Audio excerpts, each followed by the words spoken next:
Hello, আসসালামু আলাইকুম। সবাই কেমন আছেন? আশা করি সবাই ভালো আছেন। আলহামদুলিল্লাহ আমিও ভালো আছি। এটা হচ্ছে মিনি কটন বল। আমাদের চুড়ি মেক করার সময় আমাদের প্রায় এগুলোর বল প্রয়োজন পড়ে, কিন্তু মার্কেটে অনেক দাম। আর ছোট ছোট মিনি কটন বলগুলো পাওয়া যায় না। তাই আমরা আজকে শিখবো আমরা কিভাবে নিজের প্রয়োজন অনুযায়ী এই কটন বলগুলো, মিনি কটন বলগুলো মেক করে নিতে পারবো। আর ঠিক সেভাবে আপনারা বড়গুলো মেক করে নিতে পারবেন। ওকে, চল দেখে আসি আমরা কিভাবে এই কটনগুলো মেক করব। আমরা সাধারণত এই সুতাগুলো দিয়েই মেক করব। এই যে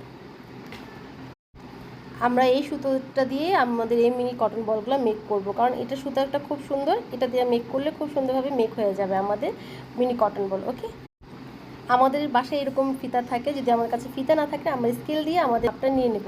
আমরা এখান থেকে আমাদের মাপটা শুরু করব। আমাদের কত লম্বা লাগবে লং সেটা আমরা মেপে নেব। আমাদের ঠিক 18 ইঞ্চি লাগবে। এই যে আমরা 18 ইঞ্চির মধ্যে কেটে নেব। 18 ইঞ্চিটা কাটার পর আমি আমার চিরুনিতে, কারণ এই চিরুনিগুলো আমি রাখি সবসময়, আমি যখন সুতার দিয়ে চুড়ি মেক করি আমার এই চিরুনিটা অনেক ইম্পর্টেন্ট হয়, কাজে লাগে। আপনারা রাখতে পারেন। আমি এখানে বেঁধে নিয়েছি আমার এই সুতাটা। এখন আমরা মিনি কটন বলগুলো মেক করা রেডি করব। ওকে, আমি এই আঠাটা ইউজ করব আমাদের কটন বল তৈরি করার জন্য। যেহেতু আমাদের এই কটন বলটা খুব সুন্দর মজবুত হবে, তাই আমরা এটা ইউজ করতেছি। আমরা এখানে আমাদের একটু আঠাটা বের করে নিচ্ছি, কারণ যেহেতু আমার যতটুকু লাগবে ততটুকু। ওকে, এখন আমরা এখান থেকে একটু একটু করে আঠা নিয়ে এভাবে আমাদের হাতে একটু আঠা নিয়ে এখানে লাগিয়ে নিতে হবে। লাগিয়ে দেন আমরা এটা একটু সুন্দরভাবে পেঁচিয়ে দেবো, সুন্দরভাবে যেন একটু টাইট টাইট হবে। ওকে, এই যে যখন আমাদের দেখতে পাচ্ছেন এইখানে আমাদের হয়ে গেছে অলমোস্ট পেঁচানো। এখন আমরা আবার একটু আঠা নেব, জাস্ট একটু একটু নিয়ে হাতে এভাবে ট্যাপ করে এখন দেন এটাকে পেঁচিয়ে দিতে হবে, ঘুরিয়ে ঘুরিয়ে নিতে হবে। আপনারা দেখতে পাচ্ছেন আমি কীভাবে ঘোরাচ্ছি এটাকে এক পাশ থেকে।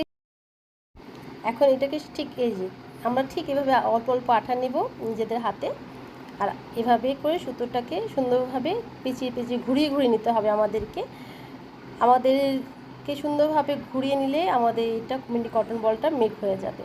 আর আঠা শেষ হলে আমরা একটু একটু করে আঠা নিয়ে নেব। আমাদের প্রত্যেকটা সুতাতে যেন সুন্দরভাবে আঠাটা লেগে যায়, নাহলে আমাদের কটন বলগুলো মেক হবে না আর দেখতে বাজে লাগবে, হয়তো খুলে যেতে পারে। দেন আমরা এইভাবে সুন্দরভাবে আমাদের মিনি বলটা রেডি করে নেব। আর শেষে একটু আমরা আঠা দিয়ে নেব। যে আমাদের মিনি কটন বল বানানো শেষ। এখন আমরা এখান থেকে বের করে নেব। এই যে টান দিয়ে বের করলে এক সুন্দর মতন আমাদের মেক হয়ে গেল মিনি কটন বল। তা আমাদের এই জিনিসটা এখন অনেক প্রয়োজন।